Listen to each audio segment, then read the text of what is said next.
సంవత్సరాల తరబడి government job కోసం వేచి చూస్తున్నారా? కేవలం 8 నెలల్లో మీ కల నెరవేర్చుకోండి. వెంటనే కింది నెంబర్స్ కి కాల్ చేయండి. సార్ నాకు మా భార్యదే సమస్య సార్. నాకు ఏంటంటే 10 సంవత్సరాలు అవుతుంది సార్ మాకు మ్యారేజ్ అయ్యి. సార్ మాకు 2 పిల్లలు ఉన్నారు సార్ మాకు. ఒకరు 7 years, ఒకరు 6 years సార్. ఓకే. మేము ఇక్కడ హైదరాబాద్ లో నివాసం ఉంటున్నాం సార్. ఇక్కడ ఉద్యోగ రీత్యా ఇక్కడికి వచ్చేసి ఇక్కడ ఉంటున్నాం సార్ మేము. అయితే నాకు సాయంత్రము 6కి జాబ్ అయిపోతుంది సార్. సాయంత్రం 6 తర్వాత ఇంటికి వెళ్ళేసరికి నాకు ఒక 20-25 minutes పడుతుంది సార్ నాకు ఇంటికి వెళ్ళడానికి. ఓకే.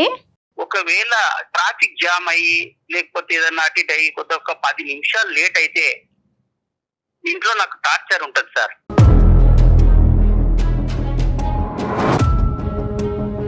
ఏంటంటే ఎక్కడికి వెళ్ళావు, 10 నిమిషాలు ఎక్కడికి వెళ్ళావు నువ్వు, 10 నిమిషాలు ఎక్కడికి వెళ్తారు, ఎందుకు తొందరగా రాలేదు, ఇలాంటి టార్చర్స్ మొదలైతాయి మేడం. ఓకే. నాకు ఉద్యోగంలో నేను డ్యూటీలోనే నేను టార్చర్ తో ఉంటాను. నేను బాగా పని భారం ఎక్కువయ్యి మళ్ళీ ఇంటికి వచ్చేసరికి ఒక 10 నిమిషాలు లేట్ అవుతే నాకు ఇలాంటి టార్చర్స్ మొదలవుతున్నాయి. మానసిక ఒత్తిడి చాలా ఉంది మేడం నాకు. ఒకసారి నేను మామూలుగా ఒక మాట అనేసి నేను డ్యూటీకి వెళ్ళిపోయాను సార్. మార్నింగ్ నేను వెళ్ళిపోయేసరికి మళ్ళీ ఈవినింగ్ వచ్చేసరికి ఇంట్లో ఒక చీటీ రాసి పెట్టి ఉంది, తాళం వేసి ఉంది సార్. నా గురించి వెతకక నువ్వు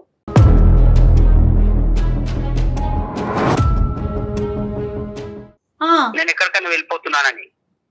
నేను 2 పిల్లలు తీసుకొని వెళ్ళిపోయింది మేడం.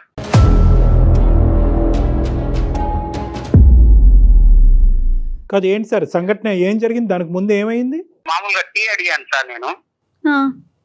ఆ టీ అడిగిన దానికి కూడా అంటే మామూలు అంతకంటే ముందు రోజు ఏమంటే కొంత 10 నిమిషాలు లేట్ వచ్చాను సార్ నేను డ్యూటీ నుండి. మళ్ళీ లేట్ గురించి లేట్ అయ్యారనేది? లేట్ అయ్యే దానికి మామూలు చిన్న చిన్న సమస్యలు సార్. ఇవి పెద్ద సమస్యలు కావు సార్. చిన్న సమస్యలకి అవి పెద్దగా చేసుకొని నాకు మెంటల్ టార్చర్ పెట్టేస్తుంది సార్. ఎక్కడుందండి, వాళ్ళ ఇంటికి వెళ్ళిందా? లేదు సార్, వాళ్ళ ఇంటికి వెళ్ళలేదు సార్. మళ్ళీ ఎక్కడ హైదరాబాద్ లోనే ఉంది సార్. సార్ రైల్వే స్టేషన్లు వెతికాను, తర్వాత ట్యాంక్ బండ్ దగ్గర వెతికాను. అదే కదా మరి, మనుషులు కనిపించకపోతే అది ఎంత కంగారు. నరకం లేండి, అది నరకం. తర్వాత సార్ తర్వాత ఇంకా ఎలాంటివి ఏమైనాయి? నేను టీ పెట్టియమంటే టీ పెట్టడానికి వెళ్ళి మామూలుగా చిన్న గొడవతో స్టార్ట్ అయ్యి మామూలుగా చీర కొంగు మన స్టవ్ పైన పెట్టి పడేస్తుంది సార్.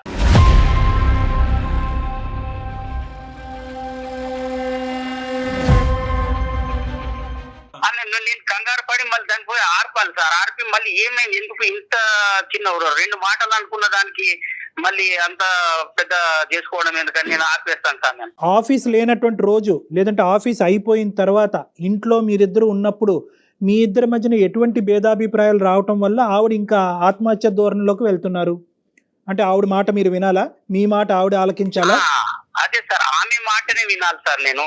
అదేంటి అది డబ్బులా, ఇంటి పని వంట పనా, లేదంటే ఏదైనా ఇన్వెస్ట్మెంట్సా, పిల్లలకు సంబంధించిన అంశాలా, లేదంటే అన్నిటికీ ఆవిడ మాట వినాలా? లేదు సార్, పిల్లలు తర్వాత ఇన్వెస్ట్మెంట్ ఇవన్నీ ఏమి కాదు సార్. కాకపోతే నా మాట వినాలి నువ్వు.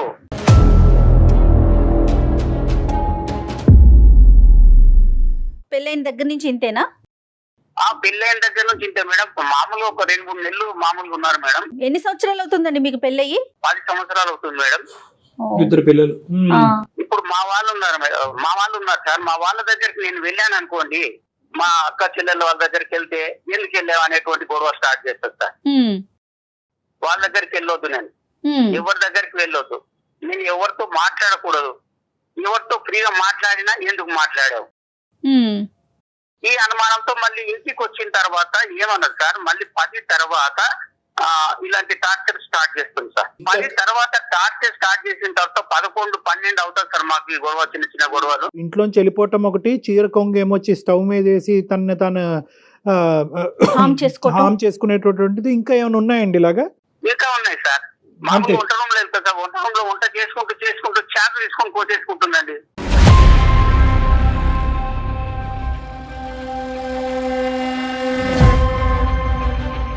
ఇప్పుడు ఇవన్నీ ఏంటి అంటే నా మాట వినాలి అనేటటువంటి ఉద్దేశంతో మీ సైడ్ నుంచి ఆ అటెన్షన్ తన వైపు డైవర్ట్ చేసుకోవాలి, మిమ్మల్ని లొంగ తీసుకోవాలనే ఉద్దేశమా, లేదంటే ప్రాణాలు తీసుకోవాలనేటటువంటి ఉద్దేశమా?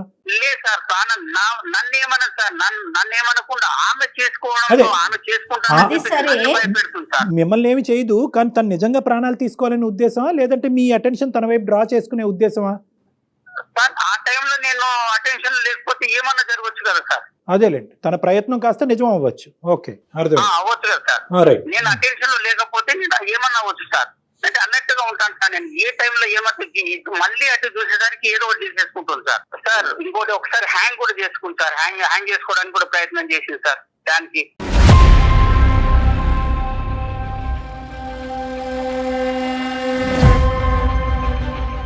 ఆవిడ ఇంత భయంకరమైనటువంటి స్టెప్స్ తీసుకోవడానికి మీరేమి ఆవిడ్ని రెచ్చగొట్టే ప్రయత్నం లేదంటే మాటలతో ఏమన్నా ప్రోత్సహించి ఆ విధంగా ఏమన్నా చేస్తున్నారన్నట్టు మీకేం అనిపించట్లేదా? నేను ఏం చేయను సార్, నేను అలాంటివి కూడా ఏం చేయను సార్. ఆమె చెప్పినట్లే వింటాను. ఎప్పుడన్నా ఇలాగా జరిగినప్పుడు ఏమన్నా కొన్ని ఒక మాట ఏమన్నా అన్నప్పుడు నా మాటనే వినాలి నువ్వు. మీకేమన్నా అలవాట్లు ఉన్నాయా సార్? మీకేమన్నా అలవాట్లు ఉన్నాయా, డ్రింకింగ్ కానీ స్మోకింగ్ కానీ? లేవు సార్, నాకు అలాంటివి ఏం లేవు సార్. సార్ నేను ఇంట్లోనే ఈ బాధపడుతున్నాను సార్. నేను బయట అవన్నీ ఎఫెక్ట్ చెల్లబెట్టుకుంటాను సార్ నేను. అదే అర్థమైంది నాకు. మీరు వెళ్ళి మీ పేరెంట్స్కి కానీ వాళ్ళ పేరెంట్స్కి కానీ చెప్పడం జరిగిందా? ఇది ఏమన్నా పెద్దల పంచాయతీ వరకు వెళ్ళిందా ఈ అమ్మాయి యొక్క ప్రవర్తన? ఎందుకంటే రేపు పొద్దున ఆ అమ్మాయి ఏమన్నా చేసుకుంటే ఒకటి ఆ అమ్మాయి చనిపోవటం, పిల్లలకి తల్లి లేకుండా అవటమే కాకుండా మీరు కూడా రకరకాల చిక్కుల్లో పడతారు. కాబట్టి ఇది ఎప్పుడు ఇంటి బయటకు తీసుకెళ్లారా? లేదు సార్, వాళ్ళ పేరెంట్స్ తో కూడా మాట్లాడాను సార్. వాళ్ళ పేరెంట్స్ ముందు కూడా సూసైడ్ చేసుకోవడానికి అటెంప్ట్ చేసింది సార్.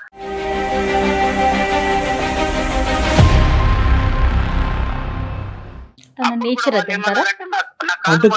అల్లుడు గారు మీరు కొంచెం మా అమ్మాయిని జాగ్రత్తగా చూసుకోండి అని చెప్పారు సార్. సో తను సరదాగా నవ్వుతూ ఉండే సందర్భాలు ఉంటాయండి ఆవిడకి? ఎప్పుడైనా నవ్వుతూ సంతోషంగా ఉంటాయా, లేదంటే ఎప్పుడు బాధలు, గొడవలు, చనిపోవటానికి థ్రెట్స్ ఇలాంటివే ఉంటాయా?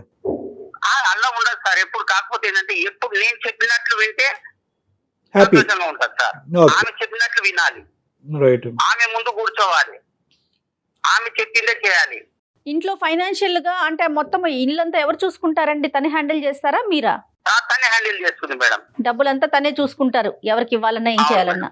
సో ఇంకొక పాయింట్ మీరు ఏం చెప్పారంటే కనుక గొడవ పడతారు కానీ మిమ్మల్ని తిట్టడం కానీ, అసభ్యకరంగా తిట్టడం కానీ, మిమ్మల్ని హాని చేయడం కానీ అవి చేయదు. ఏం చేస్తారు, నన్ను ఏమన్నది సార్. కాకపోతే ఏంటంటే ఆమె ఏమన్నా చేసుకుంటే నాకు భయం సార్. నాకు ఒక మానసికమైనటువంటి ఒత్తిడికి లోనయ్యాను సార్ నేను. ఆఫ్ కోర్స్ అది భయంకరమైనటువంటి నరకం లేండి. ఎందుకంటే ఆఫీస్లో కూర్చోలేరు, ఇంట్లో కూర్చోలేరు, ఎక్కడ నిలబడలేరు. తనకు కావాల్సినటువంటి విధానం భర్త పాటించాలి అంటే కనుక తన ప్రాణాలు తీసుకోవటం గురించి కూడా తను వెనకాడదు. తన బాధ్యత ఏంటి, పిల్లలకి తల్లి ఏంటి, రేపొద్దున నిజంగా తను చేసేటటువంటి అటెంప్ట్ నిజమయ్యి తన ప్రాణాలు పోతే కనుక రేపొద్దున వచ్చే పరిస్థితి ఏంటి అన్నది కూడా అమ్మాయికి అర్థం కావట్లేదు. మరి ఒకసారి ఆవిడతో ఏమైనా మాట్లాడదామంటారా? ఆవిడ ఫోన్ ఏమండి, మీ వైఫ్ తో ఏమైనా మాట్లాడొచ్చా? మనం డాక్టర్ గారితో మాట్లాడించొచ్చా? వద్దు మేడం. మళ్ళీ నన్ను ఇంటికి వెళ్ళిన తర్వాత నన్ను ఏం చేస్తున్నా నాకు భయం వేస్తుంది మేడం. నాకు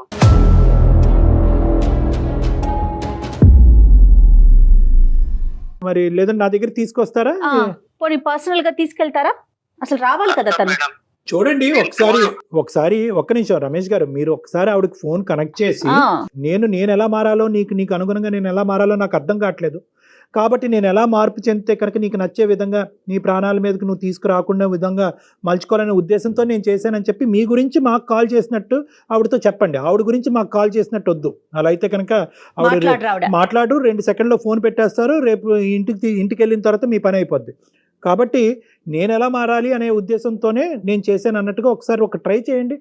మీ వైఫ్ గురించి కాదు, మీకోసమే మాకు కాల్ చేశారని చెప్పండి ఆవిడకి, అంతే కదండి? అంతే, బెటర్ అమ్మా. Okay madam. आपका कॉल होल्ड पर है, कृपया प्रतीक्षा कीजिए, please stay on the line. Hello Harika, చెప్పు. ఏంటి ఈ టైంలో ఫోన్ చేసావు? ఆఫీస్ లో వర్క్ లేదా? ఉంది, ఆఫీస్ లోనే ఉన్నా నేను. సాధారణంగా చేయను కదా ఫోన్ నువ్వు ఈ టైంకి. చేయను కానీ ఇవాళ ఏంటంటే సుమన్ టీవీ అందమైన జీవితం ప్రోగ్రామ్ తెలుసు కదా అది. అయితే ఏం లేదు హారిక, మనం ఇప్పుడు చిన్న గొడవలు అవుతుంటాయి కదా మనకి ఇంట్లో.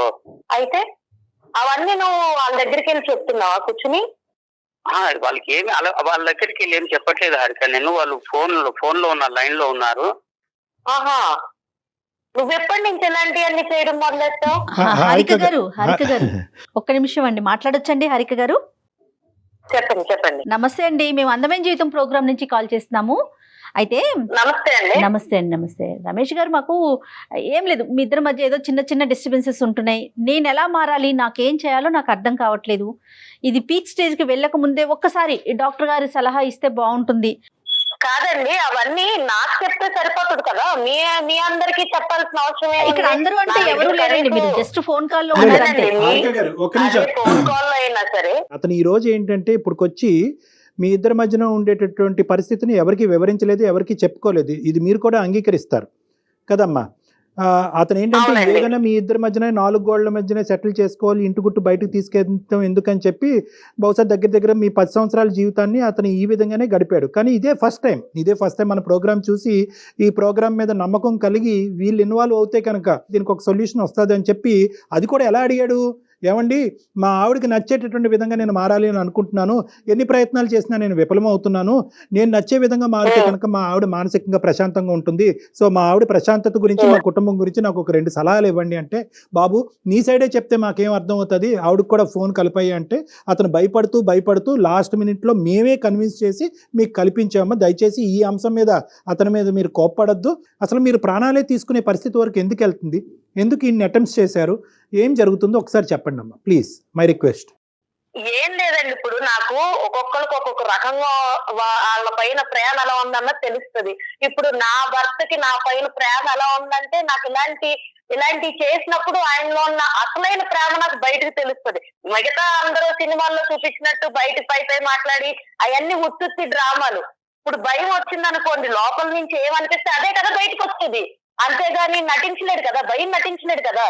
సో నాకేదన్నా నచ్చలేదు అనుకోండి, ఇప్పుడు నేను ఏం చెప్తాను, నాతో ఉండమన్నాను, అందులో తప్పేం మాట్లాడా లేదు కదా, నాతో ఉండు, నన్నే చూడు, నాతో మాట్లాడు, నువ్వు మాట్లాడే 10 నిమిషాలైనా నాతో మాట్లాడు, కామెడీ చేస్తా నాతో మాట్లాడు. నేను మా అమ్మగారి ఇంటికి వెళ్ళినా కూడా ఈయన్నే తీసుకుని వెళ్తాను, ఎందుకంటే నాకు అక్కడ కూడా ఒకదాన్ని ఉండడం ఇష్టం లేదు కాబట్టి ఈయనతో ఉండాలనుకుంటున్నాను, అందులో తప్పేమని చెప్పండి. అతను మీతో ఉండాలి అన్నది అది ఫుల్ఫిల్ చేయలేకపోతున్నాడా, చేయగలుగుతున్నాడా? చేస్తున్నారండి. ఇప్పుడు దాని గురించి కంప్లైంట్ చేయడం ఎందుకు అని అంటున్నాను నేను. మీకు అవన్నీ కూడా ఒక కంప్లైంట్ లాగా నేను ఇంటికి వెళ్ళినా తీసుకురావాలి, ఇవన్నీ కూడా మీకు చెప్పాల్సినంత ఇది ఉండదు కదా అని నేను అంటున్నా. కానీ అంతకంటే ముఖ్యం ఏంటంటే రోజువారీ అంశాల్లో అతను చెప్పడం ఏంటంటే కనుక, నేను ఒక్కసారి ట్రాఫిక్ డిలే ఇంకో కారణాల వల్ల ఇంటికి టైంకి చేరుకోలేనండి, అది కూడా ఒక ప్రాబ్లం అయిపోతుంది. నిజంగా ప్రాణాలు తీసుకునే అంత భయంకరమైన గొడవలు అంశాలు ఉన్నాయమ్మా మీ ఇద్దరి మధ్యన? అంత అంశాలు ఏం లేవండి, నా ప్రేమ నేను ఇలాగే చూపించగలను, నాకు ఇలాగే వచ్చు, నేను ఇలాగే ఉంటా. నాకు ప్రేమ వచ్చినా కోపం వచ్చినా నేను ఏదైనా ఎక్స్ట్రీమ్ లెవెల్లోనే చేస్తాను.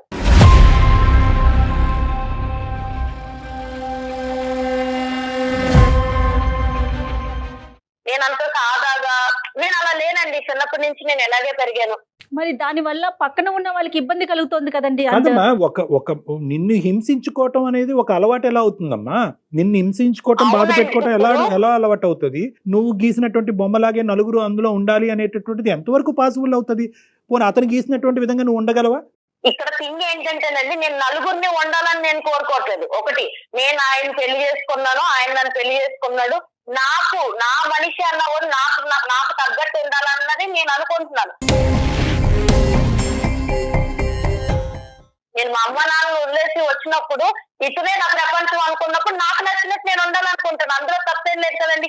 ఇంకొకటి, నేను ఎక్కడా కూడా ఏం జరిగినా కూడా నేను అతను ఒక మాట పల్లెత్తి అనలేదు, ఒక రోజు కొట్టింది లేదు, ఒక రోజు ఏం చేసి తిట్టింది కూడా లేదు. ఏదైనా ఉంటే నన్ను నేను హింసించుకుంటున్నా.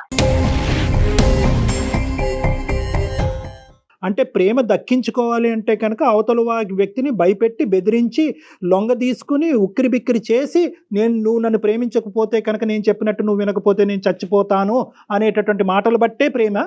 అదొకటేనా నీకు తెలిసినటువంటి ప్రేమ, ఒక మనిషి దగ్గర దక్కించుకునే ప్రేమ?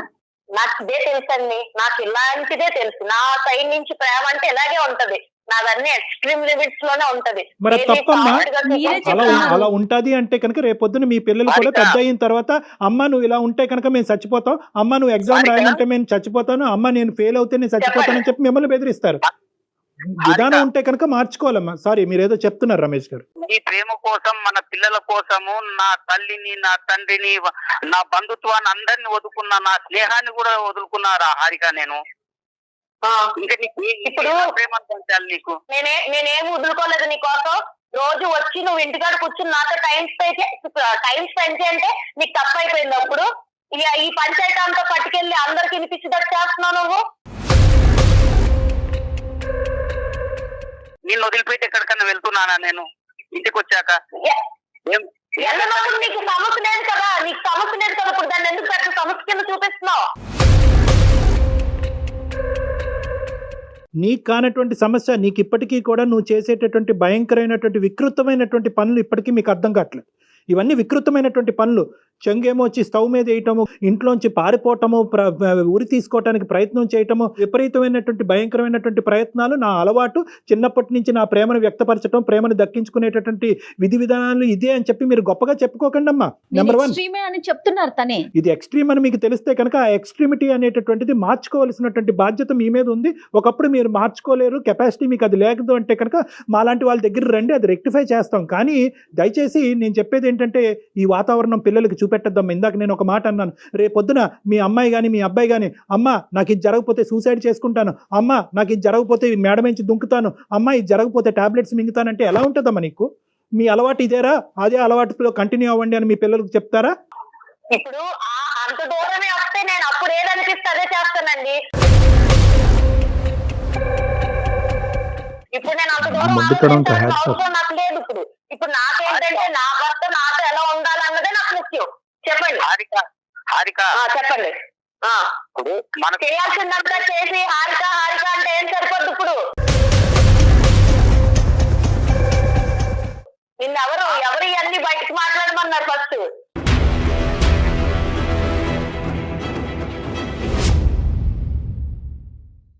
లేదు కాదు హారిక, మనకు పెళ్లి అయి 10 సంవత్సరాలు అయిపోయింది, 2 పిల్లలు ఉన్నారు హారిక మనకి. మన పిల్లలకు నాకు గుర్తు లేదా? నువ్వు గుర్తు చేస్తున్నప్పుడు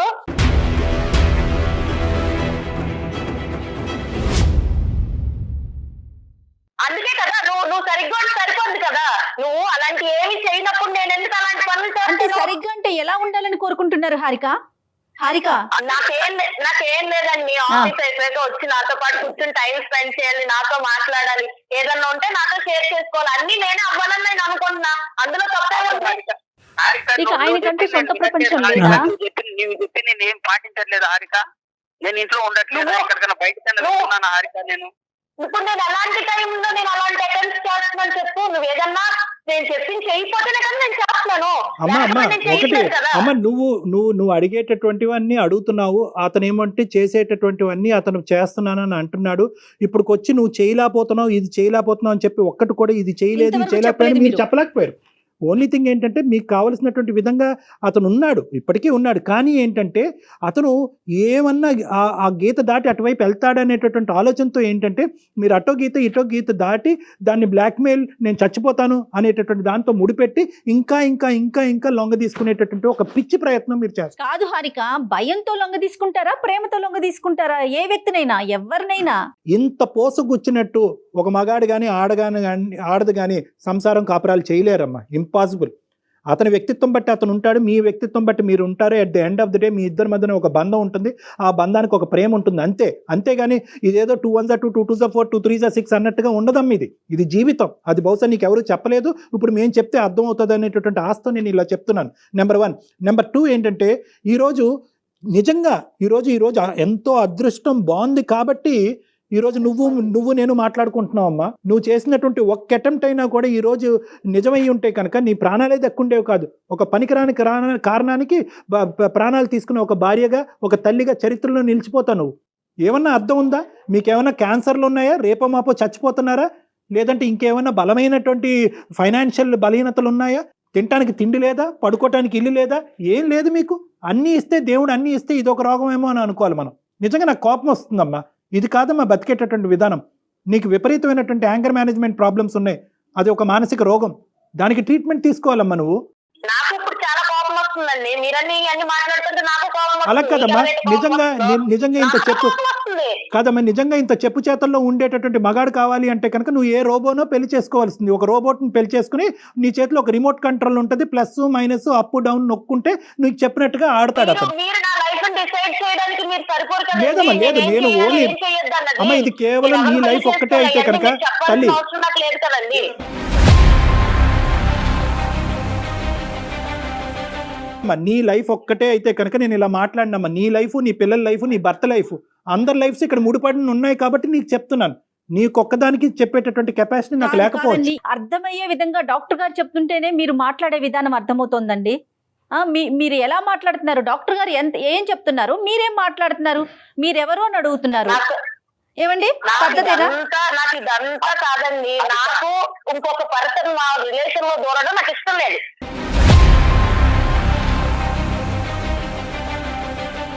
అది డాక్టర్ అయినా అవ్వండి, ఇంకెవరైనా అవ్వండి, నాకు ఎవరు ఇష్టం లేదు. అది ఏదన్నా మీ ఇద్దరు మేము మా ఇద్దరు ఒకటి హారిక గారు, ఇంకెవరు దూరడం నాకు ఇష్టం లేదు.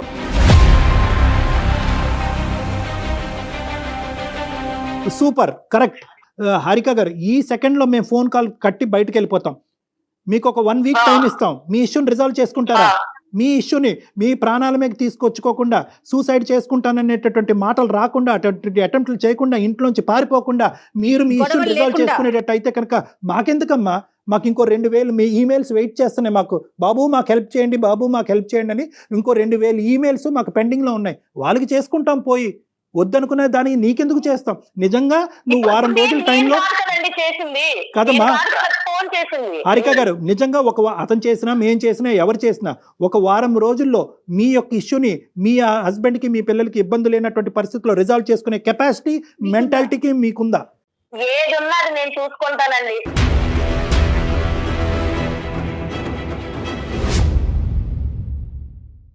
ఎలా ఉండాలి, ఎలా చేయాలి, ఏం చేయాలి అన్నది నాకు ఎవరు చెప్పినా నచ్చదు.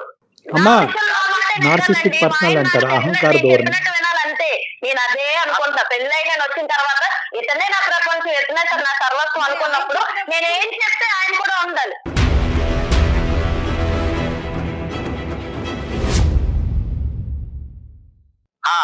డాక్టర్ గారు, మీరు వింటున్నారు కదా, వ్యవహారం రోజు ఇలాగే ఉంటుందండి. నాకు ఇంట్లో టార్చర్ నేను భరించలేకపోతున్నాను సార్. మీరు ఎలాగైనా మాకు ఈ యొక్క సమస్యకు పరిష్కారం చేయాలి సార్. రమేష్ గారు, టార్చర్ అనే పదం మీరు వాడుతున్నారు, మేము అనుకుంటున్నాం, జయ గారు అనుకుంటున్నారు.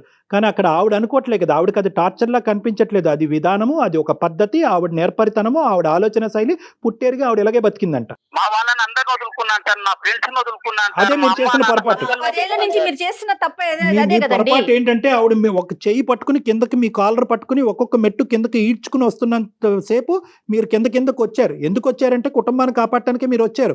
కానీ అది ఆవిడకి అలవాటు పరిపాటి కింద అయిపోయింది. సో ఈ మనిషిని పూర్తిగా కిందకి తీసుకొచ్చి కాళ్ళ కింద చెప్పులాగా మార్చుకోవాలనే ఉద్దేశంతో ఆవిడ వెళ్తుంది. అది కరెక్ట్ కాదు. ఆవిడకి ఎవరు చెప్పలేకపోతున్నారు. ఈ రోజు వాళ్ళ తల్లిదండ్రులు చెప్పినా ఇది చాలా చాలా బాగా ఈ రోజు నువ్వు ఫోన్ చేసి ఎలా ఉంది అలా ఉంది అని అంత చెప్పుకునేట్టుగా తయారయ్యావు కదా. నువ్వు ఇంటికి రా, చెప్తాను నీ పని.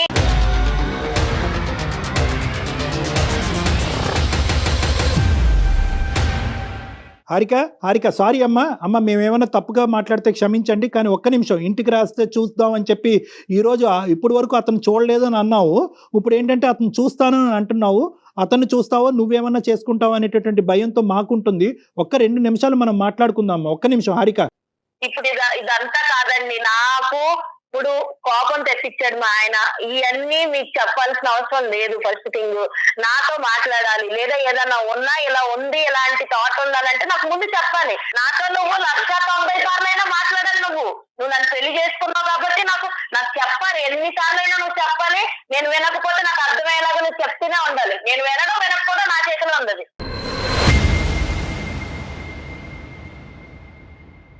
హారిక, మనకు పెళ్లి పెద్ద మనుషులే కదా, వాళ్ళే కదా మనకు అంతా చేసేది. పెద్ద మనుషులు చెప్తారు కదా మనకి. అతను గట్టిగా మాట్లాడితే ఆవిడ చేయిపోయి ఏదైనా చేసుకుంటదని చెప్పి అతను పిల్లిలాగా అతను ఉన్నాడు. కాదమ్మా హారిక. హలో హారిక అమ్మా, చెప్పండి. నీకు చెప్పేటటువంటి కెపాసిటీ, స్థాయి, స్తోమత బహుశా ఎవరికి లేదేమో. అలాంటి వాడు ఎవరు ఇప్పుడు వచ్చి భూప్రపంచమే పుట్టెరుగు ఉండడు. కానీ నేనేమంటున్నానంటే ఒక్కసారి ఇదే పని ఏదైతే కనుక నువ్వు నచ్చక మీ ఆయన ఆత్మహత్య ధోరణి, ఇదే ఇదే రేపు పొద్దున ఫ్యూచర్ గురించి నాకు అనవసరం అండి, ఈ రోజు గురించే నేను బతుకుతాను అని చెప్పి ఏదో మాట్లాడుతున్నావు. కానీ రేపొద్దున నీ పిల్లలు ఇదే చూసి అమ్మ మేము కూడా చచ్చిపోతామమ్మా అనేటటువంటి మాట అంటే కనుక అది మీరు ఏకీభవిస్తారా? ఒక ప్రాబ్లంకి అది సొల్యూషనా? నేను అందుకే అంటున్నానండి, నేను ఫ్యూచర్ గురించి ఇప్పుడు ఆలోచించను. అండ్ ఇంకా మేము ఏం గొడవ పడినా ఏం చేసినా సరే అది మేమిద్దరం ఎక్కువ ఉన్నప్పుడే నేను ఎక్కువ గొడవ పడ్డాను, కానీ పిల్లల ముందు నేను అంత ఎక్కువగా అయితే గొడవ పడిన సందర్భాలు అయితే లేవు. అమ్మా ఇది ఎంతకాలం నీ ఫ్యూచర్ ఎక్కడో లేదమ్మా, నీ ఫ్యూచర్ ఏం 100 కిలోమీటర్ల దూరంలో లేదు. ఇది ఒక 10 రోజుల్లో, ఒక 2 నెలల్లో, 1 సంవత్సరం దూరంలోనే ఉంది. ఇటువంటి ధోరణి నీ పిల్లలకు అలవాటు అవటానికి, ఇటువంటి ధోరణిలో మీ భర్త కూడా మాట్లాడటానికి, లేదంటే ఈ హింస భరించలేక నువ్వు చెప్పి చేస్తున్నావు. అతను చెప్పకుండా చేస్తాడు, అతను చెప్పకుండా చేస్తాడు. అప్పుడేం చేస్తారు? హారిక నా ఆలోచన అంతా నువ్వు నా పిల్లలే హారిక, మీరే నాకు సర్వస్వం హారిక. నాకు అంత ఆలోచన ఉన్నాడు అయితే నువ్వు ఇట్లా ఫోన్లు కలిపి ఫోన్లు చేయించి మాట్లాడించాడు కాదు. కానీ నువ్వు మాట్లాడుకో, నువ్వు చేసినంత చూసాను, నువ్వేం చేసావు కూడా నాకు అర్థమైంది. నీకు ఎంత సంధిస్తే నువ్వు ఎలాంటి పనులు చేస్తావో కూడా నేను ఊహించగలను. అందుకే నేను ఎంత కూడా నీకు గ్యాప్ ఇవ్వకుండా నువ్వు టైం అయ్యాక ఇంటికి రావాలన్న, అందులో నేను నిస్వార్థంగా ప్రేమించాలని అనుకుంటున్నా, అందులో తప్పే ఉంది. నీకు అది ఇబ్బంది అయిపోతుందా? నాకు తెలియక అడుగుతున్నాను. కాదు హారిక, నేను కాదని ఎక్కడికన్నా వెళ్ళానా రాధిక? నేను ఎక్కడికన్నా వెళ్ళానా? కంప్లైంట్ లేనప్పుడు నీకు వెళ్ళనప్పుడు, నీకు కంప్లైంట్ లేనప్పుడు ఇప్పుడు ఎందుకు దాన్ని పెద్ద కంప్లైంట్ కింద చూపిస్తున్నావు? మరి కాదు హారిక, నువ్వు చెప్పినట్టే వింటున్నాను కదా హారిక. ఏంటి నాన్న నువ్వు చెప్పినట్టే వింటున్నాను? నువ్వు ఆవిడ టీచరు, నువ్వు స్టూడెంటా? బాగుందయ్యా మీ స్కూలు. ఇదంతా కాదు, నేను చెప్పినట్టు వింటున్నాను అని అంటా. మరి ఆవిడ చెప్పినట్టే విను. మాకెందుకు ఫోన్ చేసావు? ఇక్కడ కర్ర ఎరగకూడదు, పాము సాగకూడదు అంటే ఎలాగా? మేము గట్టిగా చెప్తుంటే నువ్వేమో ఆ అమ్మాయి కాళ్ళ వేళ్ళ పెట్టుకుని నువ్వు బతుమాలుతున్నావు. సరే నీ భయాలు నీకు ఉండొచ్చు, ఇంటికి వెళ్ళేటప్పటికి ఆ అమ్మాయి ఏమవుతుందో అనే భయం నీకు ఉండొచ్చు. కానీ ఈ సమస్యకి పరిష్కారం ఎలాగా? ఆ తల్లిదండ్రులు చెప్పలేరు, ఎదురింటోళ్ళు పక్కింటోళ్ళు చెప్పలేదు, ఒక డాక్టర్ గారు, ఒక సీనియర్ యాంకర్ గారు చెప్పలేరు. ఇంకెవరు చెప్తారు? ఆవిడకి ఎవరో ఒకరు చెప్పాలి కదా. మేము ఒక విధంగా తీసుకెళ్తుంటే నీ కాలు పట్టుకుంటా, నీ పాలు పట్టుకుంటా, నువ్వు సమయం అంటే ఏంటి? హారికాని నువ్వు చూసుకోకపోవటం కాదు, హారికానికి అవసరానికి మించి నువ్వు చూసేసుకున్నావు. హారికానికి కావాల్సినటువంటి ప్రేమ అవసరానికి మించి ఇచ్చేసావు. ఆవిడకి సరిపోవట్లేదు, ఎన్ని బకెట్లైనా ఇంకా నిండట్లేదు ఆవిడకి. ఇప్పుడు మళ్ళీ మేము ఎలా మాట్లాడితే కనుక అక్కడేం గొడవ అవుతుంది అనే భయంతో ఇంకా నేను అసలు సిసలుగా నేను ఇంకా మాట్లాడలేకపోతున్నాను. నాకు భయం వేస్తుంది ఇక్కడ. ఇన్ని మాటలు అనిపించాలని నన్ను చోపి ఫోన్ చేసింది లేదా మెయిల్స్ పెట్టింది? నిన్ను ఇన్ని మాటలు అనిపించడానికి కాదు హారిక, మనకేమైనా సొల్యూషన్ దొరుకుతుందేమనే నేను కాల్ చేశాను. నేను ఆహా సొల్యూషన్ రా, ఇంటికి రా, నేను చూపిస్తాను నీకు సొల్యూషన్ ఏంటో.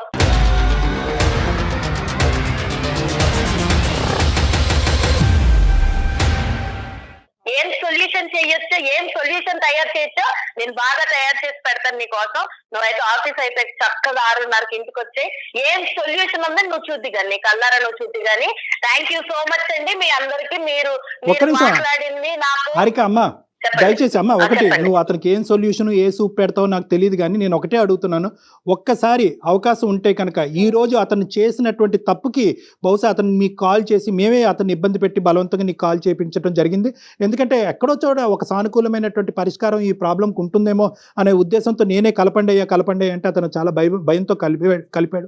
ఇందులో అతను తప్పేం లేదు. బహుశా ఏదైనా తప్పు ఉంటే నాదే. నేను ఒకటే మిమ్మల్ని రిక్వెస్ట్ చేసుకునేది ఏంటంటే, ఒక్క 2-3 రోజులు శాంతియుతమైనటువంటి వాతావరణంలో నా క్లినిక్ వైపు నుంచి మీరు వెళ్ళేటట్టుగా అయితే ఒక్కసారి నా క్లినిక్ రండి ప్లీజ్, మనం కూర్చొని మాట్లాడుకుందాం. సరే అండి, నాకైతే ప్రస్తుతానికి ఎవరి వాదనలు ఎవరి పరిష్కారాలు వినే ఉద్దేశం అయితే నాకు లేదు. ఈ రోజు మీరైతే మాట్లాడారు కాబట్టి థ్యాంక్ యూ సో మచ్. దానికోసం అయితే ఉంటాను. మరి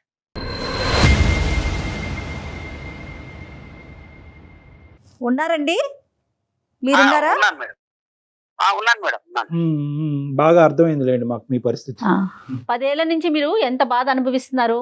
తర్వాత ఆవిడ అలా మీరు ఇలా ఉండబట్టి ఆవిడ అలా మాట్లాడుతుందేమో, అదొక పాయింట్. రెండోది ఏంటంటే, నేను అన్ని త్యాగాలు చేసేసాను, మీరు ఎన్ని త్యాగాలు చేసినా కూడా at the end of the day ఈ సమస్యకి పరిష్కారం అయితే లేదు కదా. కాబట్టి మీకు అర్థం అవ్వాల్సింది ఏంటంటే, మీరు మీలాగా బతకటం అనేటటువంటిది కూడా ఇంపార్టెంట్. మీరు త్యాగాలు అనే ధోరణిలో వెళ్తూ మిమ్మల్ని మీరే మర్చిపోయేటటువంటి విధంగా ఆవిడ కాళ్ళ కింద ఒక ఇదిగా మారిపోవటం అనేది కూడా కరెక్ట్ కాదన్నది ఇప్పుడు అర్థం అవుతుంది. మీరే తెలిసి తెలియకుండా ఆవిడకి నేను లొంగ తీసుకునే కొద్దీ ఇంకా తొక్కే కొద్దీ మా ఆయన ఇలా అవుతాడు అనేటటువంటిది అలవాటు చేశారు. ఇక్కడ మీ జుట్టు అందించారు. ఇప్పుడు ఏంటంటే టూ లేట్. ఇప్పుడు ఇదంతా మాట్లాడుకో, మొక్కగా ఉంది మానే వంగునా అని అంటారు. సో ఇదంతా టూ లేట్. స్టార్టింగ్ లోనే ఏంటి నువ్వు చేసేటటువంటి డామినేషన్, ఇది కరెక్ట్ కాదు. అంటే నా ఫ్యామిలీ అని నా ఫ్యామిలీ కోసం చేశాను సార్ నేను ఇదంతాను. చేశారు, కానీ ఫలితం ఏది? ఆ బకెట్ ఎక్కడ నిండింది? ఆ సంతృప్తి ఎక్కడొచ్చింది? ఇంత చేసినా కూడా ఆవిడ నోట్లోంచి ఒక్క పదం వచ్చిందా? ఏమయ్యా నాయన నువ్వు ఇన్ని చేసావు, ఇన్ని త్యాగాలు చేసావు అని ఒక్క మాట వచ్చిందా? కానీ నెగిటివ్ గా కూడా ఏం చెప్పలేకపోతున్నారు కదా కళ్యాణ్ లేదా గారు. అక్కడ నెగిటివ్ గా లేదు. ఆవిడ చెప్పేది ఏంటంటే ప్రేమ దక్కించుకోవటం అనే దానికి ప్రాసెస్ ఇదేనంట. అంటే ఏంటంటే అవతల మనిషి ప్రేమించకపోతే ప్రేమ ఇవ్వలేనేమో అనేటువంటి భయంతో అతన్ని పిండి భయపెట్టి అతనిలో ఒక బెదిరింపు చేసి ఆ అది ప్రేమ కూడా దక్కించు. తనకు తాను హామ్ చేసుకుంటూ తనకి తాను హామ్ చేసుకోవటం అనేటటువంటిది కూడా ఏంటంటేనమ్మా ఇక్కడ చాలా వరకు చనిపోవాలి అనే ఆలోచన కాదు ఇది. బెదిరించేటటువంటి ధోరణే. కానీ ఇందాక రమేష్ గారు అన్నట్టు ఆ బెదిరింపు కాస్త నిజం అవ్వచ్చు. ఏదైనా అవకాశం ఉంటే ఒకసారి డాక్టర్ గారి దగ్గరికి వచ్చి కలిసే ప్రయత్నం చేయండి మీ వైఫ్ ని తీసుకొని. అంత అవకాశం ఇస్తారా మీకు? ప్రయత్నం చేస్తాను మేడం. డెఫినెట్ గా ఇదైనా ప్రయత్నం చేయండి. ఈ విషయాన్నైనా డాక్టర్ గారి దగ్గరికి తీసుకెళ్లేదైనా చాలా సిన్సియర్ గా గట్టిగా ప్రయత్నం చేసి ఆయన దగ్గర కూర్చోబెట్టండి. ఆయనతో మాట్లాడిన తర్వాత అంటే డైరెక్ట్ గా ఫేస్ టు ఫేస్ మాట్లాడేటప్పటికి కొంచెం ఆలోచనలు మారుతాయి కదా. తప్పకుండా ప్రయత్నం చేస్తాను మేడం. నేను రిక్వెస్టింగ్ గానే మాట్లాడండి. అవసరమైతే ఓ 2 అపాలజీలు చెప్పండి. అలాగే సార్, అలాగే చేస్తాను. ఓకే, రైట్ అండి.